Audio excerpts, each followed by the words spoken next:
Dijimos la semana anterior que para nadie es un secreto que en la actualidad en todo el mundo existe una gran preocupación debido a múltiples factores. Estamos preocupados. ¿Qué va a pasar económicamente? ¿Qué va a pasar a la parte de seguridad? ¿Qué va a pasar ahora que la violencia está en la moneda de cada día, la moneda más común, la depravación? Tantas cosas, ¿ya? Que están pasando. Y vienen dudas, ¿ya? Y dijimos, y espero que usted haya podido y haya tomado el desafío, que vamos a estar hablando del cristiano y su fe en tiempos de confusión, ¿ya? El cristiano y su fe en tiempos de confusión, ¿ya? Y parte de ese dibujo que le mostré es con lo que, no sé si usted ha leído las predicciones de Nostradamus, ¿ya? Oye, hermano, hay que usar la objetividad para leer esas cosas.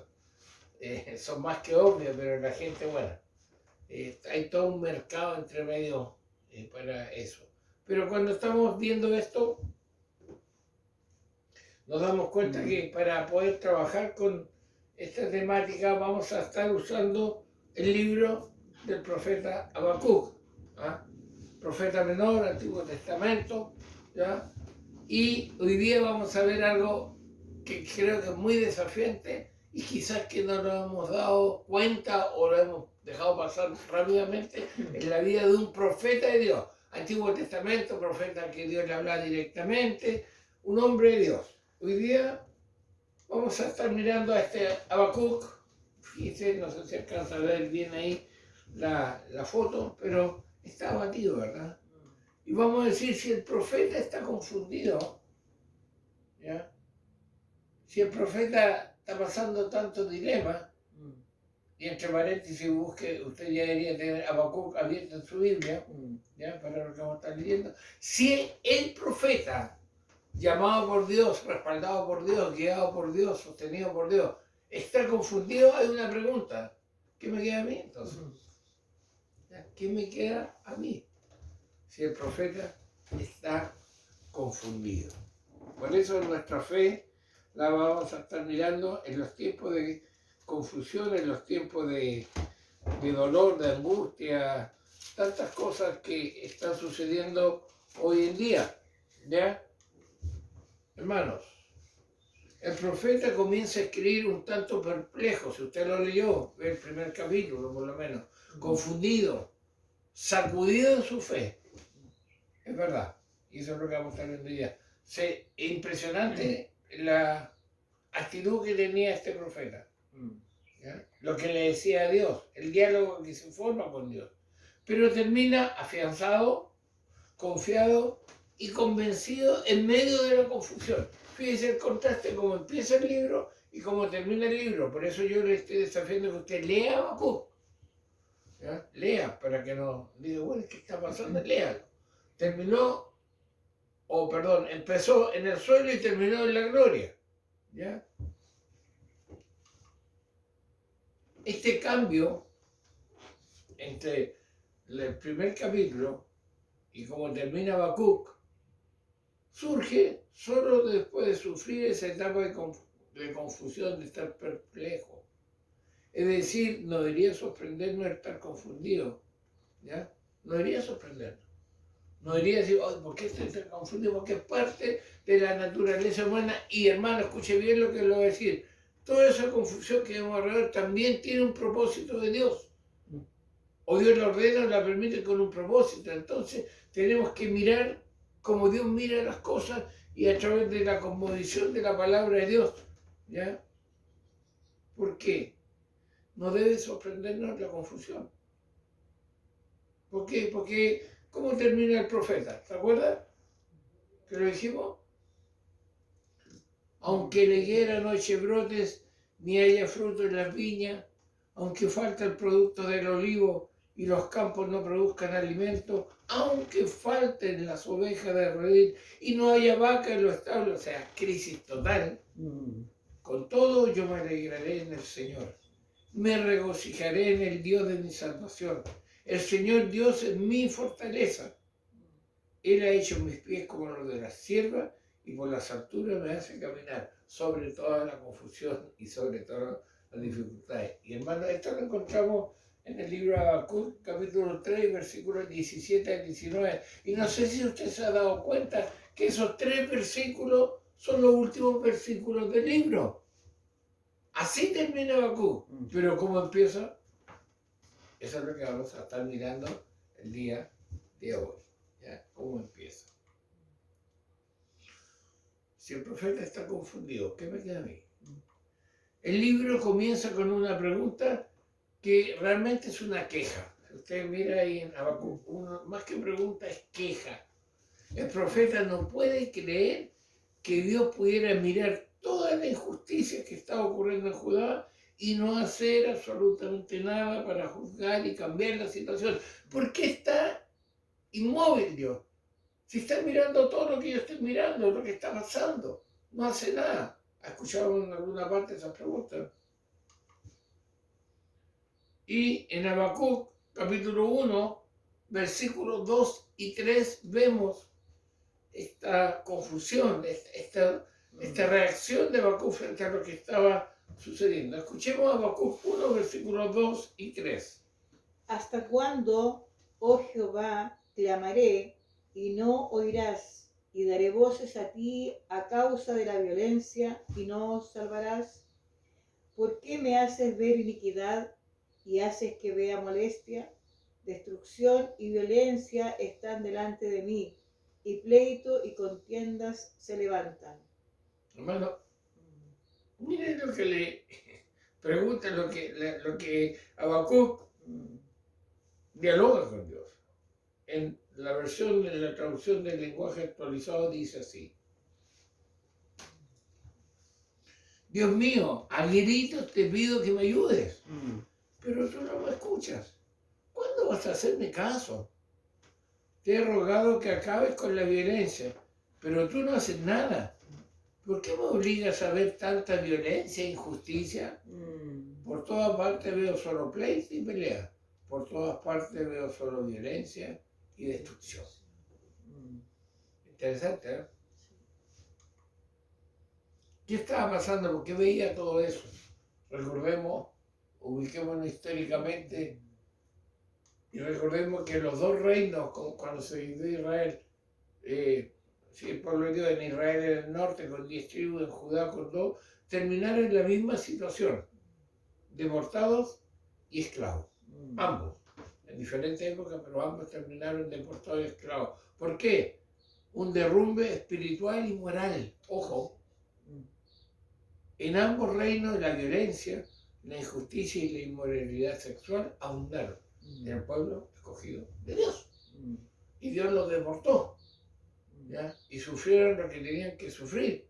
Y por eso Habacuc le preguntó a Dios: mira, está pasando todo esto, ¿y qué estás haciendo tú? Hermanos, recordemos, Dios acusa a la nación de ser una prostituta, llegando a decir que bajo cada árbol frondoso Israel y Judá abrieron las piernas. Eso está en Ezequiel 16:25, en la traducción del lenguaje actualizado.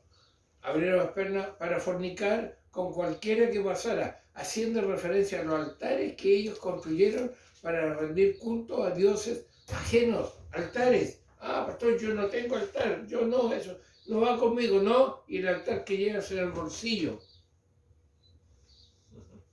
Es un altar, hermano. Muchas veces se convierte en un dios. ¿Ya? ¿Qué dice Isaías 57:5? Vamos a ver una referencia sobre por qué Dios los trataba así. Isaías capítulo 57, versículo 5. Había una condición moral del pueblo de Dios que lo llevó a que Dios tomara cartas del asunto, los deportara y estuvieran esclavos en diferentes naciones por razón de su idolatría, que Dios le llama prostitución. Que os enfervorizáis con los ídolos debajo de todo árbol frondoso, que sacrificáis los hijos en los valles debajo de los peñascos. Ya. Bueno, ahí había un estilo de vida idólatra total. espero que el pueblo de Dios hoy día no esté en condiciones similares o peores. Habacuc vivió en tiempos de mucha confusión y él mismo, como atalaya de Dios, tenía esa labor. Se encontraba en medio de la confusión por más de una razón. Él no podía hacer la vista gorda ni salirse de esta confusión, ¿ya? ¿Por qué estaba en confusión?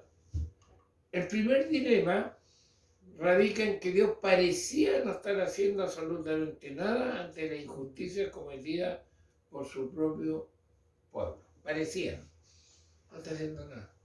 Eso era lo que miraba Habacuc. Señor, Señor, ¿qué pasa esto? Señor, y como que Dios estaba en una forma quieta, no procedía siendo un Dios justo. Interesante ver cómo Habacuc expresa su confusión al observar lo que está sucediendo a su alrededor. Capítulo 1, versículos 2 al 4, Habacuc expresa su confusión cuando ve lo que está pasando, especialmente con su pueblo. ¿Qué dice? Lo leímos recién, pero igual sí. De 2 al 4. ¿Lo mismo? Sí. Nos faltaba el 4 más. Ya. ¿Leo todo? No, el 4 léalo, por favor. Por lo cual la ley es debilitada y el juicio no sale según la verdad, por cuanto el impío asedia al justo, por eso sale torcida la justicia. Ya. En la nueva versión latinoamericana dice así: ¿hasta cuándo, Señor, pediré ayuda y no escucharás?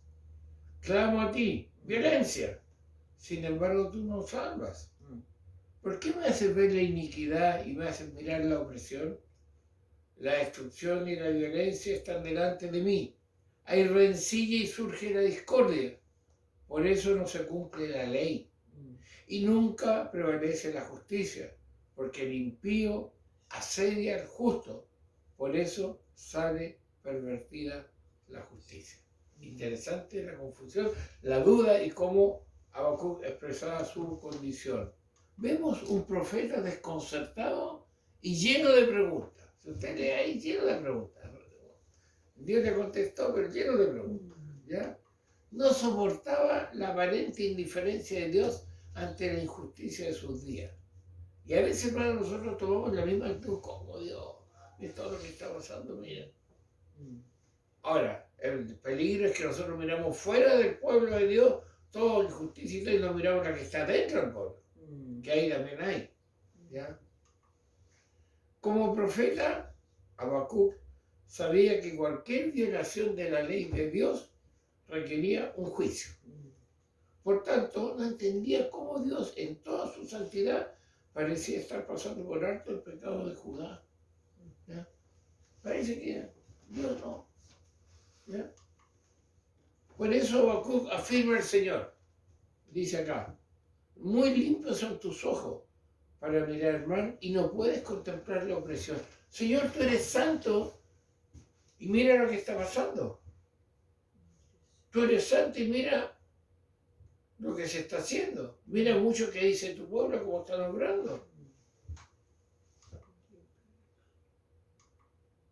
Habacuc parece decir lo siguiente: si yo no tolero lo que veo, ¿por qué tú, Dios, siendo tan puro, no haces nada? Buena pregunta. Ya en esa época, Habacuc necesitaba recordar las palabras del salmista: nuestro Dios está en los cielos, Él hace lo que le place. ¿Ya? Él hace lo que le place. Y hoy en día, los hijos de Dios necesitamos recordar lo mismo frente a todo lo que está pasando. ¿Ya? Tanto dentro como fuera del pueblo de Dios. ¿Ya? Nuestro Dios está en su trono, observando todo lo que está ocurriendo. Y Él hace lo que le place, con el fin de obrar en una humanidad que se ha rebelado contra Él. Entonces, hermano, frente a toda esta confusión, como veíamos en un mensaje, alcemos nuestros ojos y veamos dónde realmente está Dios. Sí, vamos a estar quizás metidos en la confusión, pero no seamos parte de la actitud de que no hay esperanza. No estoy hablando de esperanza, por ejemplo, en quién va a salir elegido hoy día. No. Sobre eso tenemos un Dios que está observando todo lo que está ocurriendo y tiene un propósito. ¿Se acuerdan de esto? ¿Se acuerdan que decíamos que a lo mejor el mundo estará ahí, falta un poquito que ese coreanito, ese chinito, como dicen por ahí, apriete el botón y no quedamos ninguno, ya que andan todos asustados? Ya, y la gran conferencia en Rusia, ustedes saben quién estuvo ahí, ya, o quién está, ¿qué está pasando? Bueno, nosotros tenemos que responder, ¿será este nuestro futuro como humanidad? Pero recordemos lo que acabamos de leer. Nuestro Dios está en los cielos, todo lo que quiso ha hecho. Entonces, en ese aspecto, Dios está en control de todo, de todo, de todo. Bueno, el profeta pensó que sus preguntas eran buenas. Dios hace unas preguntas que van a lo que se tiene que preguntar. Sin embargo, a Habacuc no le gustó la respuesta de Dios. ¿Por qué? Él esperaba que Dios mismo abordara la injusticia y la inmoralidad de Judá. Casi es lo mismo, hermano, el clamor de un pastor o de un creyente que observa la injusticia, la inmoralidad que le rodea día a día. Su clamor muchas veces es una queja y reclamo ante Dios, porque dice, ¿por qué y cuándo, Señor? ¿Cuándo? ¿Cuándo vas a colocar la mano? ¿Cuándo vas a obrar? ¿Cuándo vas a responder? ¿Cuándo ese hermano o hermana van a dejar de jugar a ser cristiano? ¿Cuándo ese pastor va a dejar de abusar de su iglesia? ¿Y cuándo? ¿Cuándo, Señor? ¿Ya? Puede ser nuestra actitud. Pero ¿sabes qué? La respuesta que le dio Dios a Habacuc es interesante. Si usted leyó el libro, sabe para dónde voy. Dijimos que Habacuc esperaba que Dios mismo abordara la injusticia y la inmoralidad de Judá. En cambio, escuche bien, Dios le hace saber que juzgará el pecado de Judá, levantando a un pueblo pagano y sanguinario como instrumento de justicia contra aquel pueblo en cuyo nombre se invocaba Jehová, es decir, su pueblo. Yo voy a reaccionar. Perdón, pero mi juicio va a ser que hay un pueblo que los va a esclavizar y va a hacer que paguen todo lo que este pueblo, mi pueblo, el que invoca mi nombre, ha hecho en contra de mi santidad. Además, Dios le dijo a Habacuc que cuando todas estas cosas ocurrieran, quedaría asombrado él y apenas podría creerlo, como lo leemos en el capítulo 1, versículos 5 al 9. Y es interesante, hermano, porque Dios le dice, y lo vamos a ver con detalle en el otro mensaje, sí, Habacuc, pero va a pasar esto y tú vas a reaccionar así. Le dice así. El Señor respondió, cuando le hace las preguntas a Habacuc y todo, observen las naciones, mírenla y asómbrense, pues estoy haciendo algo en sus propios días, algo que no creerían aún si alguien les dijera. Estoy levantando a los babilonios, un pueblo cruel y violento. Marcharán por todo el mundo y conquistarán otras tierras. Son reconocidos por su crueldad y hacen lo que se les antoja. Sus caballos son más veloces que guepardos y más feroces que lobos al anochecer. Sus jinetes arremeten desde lejos. Como águilas se lanzan en picada para devorar a sus presas. Vienen sin tregua, decididos a la violencia. Sus multitudes avanzan como el viento del desierto, barriendo cautivos a su paso, como si fueran arena. ¿Qué vas a hacer, Señor? Eso voy a hacer yo, decía el Señor. Habacuc se quejaba porque no entendía cómo un Dios santo podía tolerar la injusticia que reinaba dentro de su propio pueblo. Y ese Dios santo le respondió diciendo que usaría un pueblo aún más pecaminoso como instrumento de su justicia. Ojo con eso. Muchas veces Dios juzga a su pueblo con los impíos y con el país y el gobierno que tiene. Cuidado con eso, cierro paréntesis. Como resultado, Habacuc terminó aún más confundido y su confusión quedó plasmada en la siguiente pregunta. Señor, ¿guardarás silencio mientras los perversos se tragan a gente más justa que ellos. Te vas a quedar callado, Señor. Te está diciendo Habacuc. Señor, no vas a hacer nada. Simplemente vas a castigar y dejar que destruyan tu pueblo. O sea, en otras palabras, hermanos, ¿qué le dijo Habacuc a Dios? Veamos. Le dijo, ¿por qué callas cuando el perverso destruye al justo? ¿Cómo pues contemplas callado a los criminales y guardas silencio mientras el malvado destruye a los que son mejores que él? ¿No parece conocido? ¿Te quedarás callado viendo cómo los malos acaban con los que son justos? Y en otra versión, no es pregunta, es declaración. No te quedes callado ni permitas que los malvados maten a quienes somos buenos.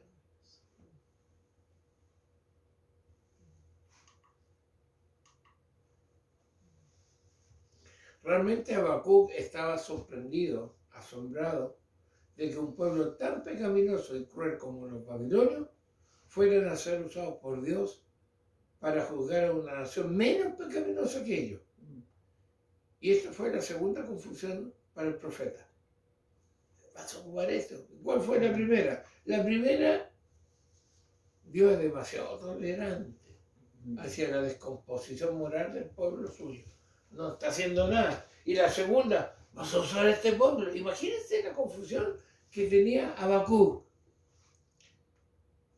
Ante estas causas que provocan mucha confusión en la vida de todo escogido que anhela una vida de santidad, no olvidemos lo que Dios reveló a través del profeta Isaías. Cuando nosotros decimos, Señor, ¿por qué no obra? ¿Por qué no manda esto y saca a estos sinvergüenzas, estafadores, depravados, ladrones, mentirosos, corruptos? No estoy pasando lista de quienes los gobiernan, pero estoy describiendo lo que pasa no solo a nivel del gobierno, sino a nivel mundial. Cuando nosotros miramos todo eso, ¿y por qué tu pueblo sufre en manos de, a veces juicio de Dios, a veces prueba de Dios? No olvidemos lo que dice en el profeta Isaías. Un versículo muy conocido.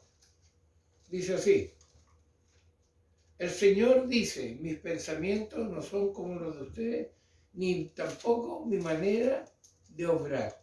Que nuestra Reina Valera dice, porque mis pensamientos no son vuestros pensamientos, ni vuestros caminos, mis caminos, dijo Jehová. ¿Ya? Mi manera de obrar no es como ustedes piensan. Mi hermano, aquí es muy importante sobre el estar confundido. ¿Y por qué estamos confundidos? Escuche bien, y me gustaría que memorizara esta siguiente expresión. Nosotros y nuestras circunstancias no somos la medida con que se evalúa a Dios. Es decir, yo no debo sacar una evaluación. ¿Qué es Dios? ¿Cómo es Dios? ¿Y qué hace Dios? En base a mi circunstancia y a mi vivencia. Cuidado, no es correcto. No es correcto. Porque los caminos del Señor, los pensamientos del Señor son otros. Así es. ¿Ya? Es decir, el amor, la misericordia y la gracia de Dios, escuche bien, no se miden ni se pesan en una balanza según lo que nos acontezca. No. A Dios ama más, oh, qué bueno Dios, porque me da. No lo mides en base a lo que tú vives ni a lo que yo vive. No. Mídelo en base a cómo es Dios. Así es. ¿Por qué? Aquí está la clave. Dios es quien es. Incluso si un viento recio arrasa la casa donde nuestros 10 hijos están celebrando como lo aconteció a Job. Dios es quien es. ¿Y cuál debe ser nuestra actitud frente a eso?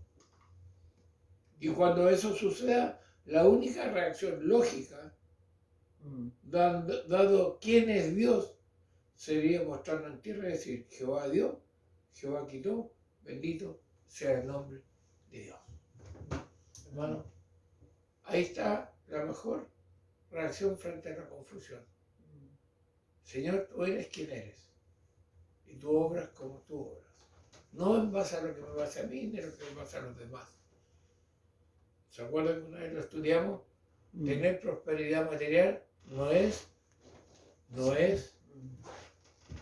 a veces sinónimo de estar espiritualmente bien con Dios. Así es. ¿Ya? Ni tampoco la salud física. Dios es santo, justo y bondadoso, esas tres características, independiente de lo que nuestros ojos puedan ver, ajeno. Si yo miro destrucción y todo, Dios sigue siendo santo, justo y bondadoso, ajeno a lo que yo vea. Debemos, hermano, ajustar nuestros pensamientos y renovar nuestra mente de acuerdo a lo que Dios ha revelado en su palabra. Hermano, cuidado con mezclar la palabra de Dios con filosofías mundanas, con filosofías baratas, con cuentos de vieja, dice la palabra de Dios, y mezclarle y sacar ahí una mezcla de esto, de lo otro, y el vaso medio lleno, el vaso medio vacío, y todas esas cosas que, cuidado, no, nuestros pensamientos tienen que ser renovados y guiados por lo que la palabra de Dios dice. Bueno, la teología de Habacuc, o lo que Dios pensaba, o lo que Habacuc, pensaba de Dios, distaba mucho de cómo Dios concibe las cosas conforme al consejo de su voluntad. Mucho. Una cosa estaba pensando Habacuc, y otra cosa era lo que Dios estaba obrando. Y hermano, eso nos sucede a nosotros también. ¿Por qué? Comúnmente, ¿qué es lo que queremos? No sé si esto lo describe a usted, pero yo tengo que reconocer que muchas veces es la descripción mía. Comúnmente queremos, primero, que Dios obre en nuestro tiempo. ¿Ya? Que Dios obre en nuestro tiempo. Ya, ahora. Ya, Señor, en este instante. Y parece que esta asunta tecnología, estamos igual, no contestar el WhatsApp, se lo mandé hace un minuto. Con Dios parece que estamos lo mismo. Queremos que Él conteste en nuestro tiempo. Comúnmente queremos que Dios haga lo que nosotros haríamos. ¿Se ha dado cuenta? No, según yo iría y queremos que Dios sea nuestro junior y que nos obedezca a nosotros y haga lo que nosotros haríamos. Comúnmente, fíjese bien, queremos que Dios sea tan benevolente como para pasar por alto nuestras iniquidades y castigar las iniquidades de los demás. Con nosotros misericordioso, con el otro quémalo, Señor. Somos así. Por esto, hermano, por esta actitud es que nos confundimos ante lo que sucede a nuestro alrededor. Por eso hay gente que está con pánico, hay cristianos con pánico, hay profetas que andan profetizando no sé qué cosa por ahí, andan buscando sensaciones ya, extrasensoriales para poder tener como el obvio, como algo para salirse de la realidad, porque esto no da más. Pero hermano, eso es lo que nosotros queremos. Pero la teología de Dios es diferente. ¿Ya? ¿Por qué? El libro de Habacuc, hermano, no es algo sobre la vida del profeta Habacuc. ¿Ya? Tampoco es acerca de la injusticia cometida por la nación de Judá, ni de la crueldad de los babilónicos. No es eso. No tiene, sí, relata eso, pero su fin principal no es eso. ¿Qué es lo que nos enseña Habacuc? Es acerca de Dios y su carácter, como es Dios. ¿Ya? Se trata de Dios santo, cuyos ojos son tan puros que no pueden ver el mal ni la opresión. De eso se trata. Y trata del Dios justo que no deje impune al culpable. Algo interesante. Por lo tanto, veíamos recién lo que nosotros queremos, vamos a estar mirando que el libro de Habacuc nos habla acerca de un Dios que, primero, en la espera revela su paciencia y misericordia. Segundo, en la justicia revela su santidad. Y tercero, al preservar a los suyos en medio del caos, revela su amor especial para sus ovejas. Eso es lo que Habacuc nos está enseñando y nos va a empezar a enseñar. Y hoy día empezamos con este profeta confundido. ¿Ya? Por todo esto, nuestra confusión se desvanece cuando conocemos y aceptamos el proceder y los caminos que Dios determina para la humanidad, y especialmente para su pueblo. ¿Ya? ¿Se acuerdan cómo empezamos? Si el profeta está confundido, ¿qué me queda a mí? Aquí está la respuesta. Aunque la higuera no eche brotes, ni haya fruto en las viñas, aunque falte el producto del olivo y los campos no produzcan alimento, aunque falten las ovejas del redil y no haya vaca en los establos, con todo yo me alegraré en el Señor, me regocijaré en el Dios de mi salvación. El Señor Dios es mi fortaleza, Él ha hecho mis pies como los de la sierva y por las alturas me hace caminar. Hermano, qué hermosa promesa frente a estos tiempos de confusión. Salga quien salga elegido, gobierne quien gobierne. Dios está por sobre todo, hermano. Tu Dios, mi Dios, es el Dios que gobierna todo. ¿Por qué procede así? Hay misterios, pero no procede mal. No procede mal, menos para su pueblo. Y no procede mal porque no es parte de su carácter, ni de su personalidad, ni su atributo. ¿Te da confianza esto? Si el profeta está confundido, claro, ¿qué me queda a mí? No es pecado estar confundido. Quizá el pecado es mantenerse y vivir confundido. Entonces, vamos a rogar que el Señor nos dé la fuerza para frente a toda esta confusión, a este caos, podamos mirar. ¿Ya? Podamos mirar. Saber que los caminos del Señor y los pensamientos no son nuestros pensamientos ni nuestros caminos. Son más altos que. Y eso es lo importante para seguir adelante. Oramos. Señor, gracias por tu palabra. Gracias porque hoy día nos recuerda que aún el profeta que estuvo confundido comprendió que aunque con todo yo me alegraré, me gozaré en ti y tú me levantarás por sobre las circunstancias que pueda estar viviendo. Ayuda a tu pueblo. Tú conoces el corazón de los que están escuchando este mensaje directamente o lo están viendo después. Tú conoces sus necesidades y más que nada tú tienes un propósito eterno para cada uno. Te rogamos tu bendición, tu dirección y tu fortaleza, porque sabemos que en tus manos está nuestra vida. Gracias, Padre. En el nombre de Jesús. Amén.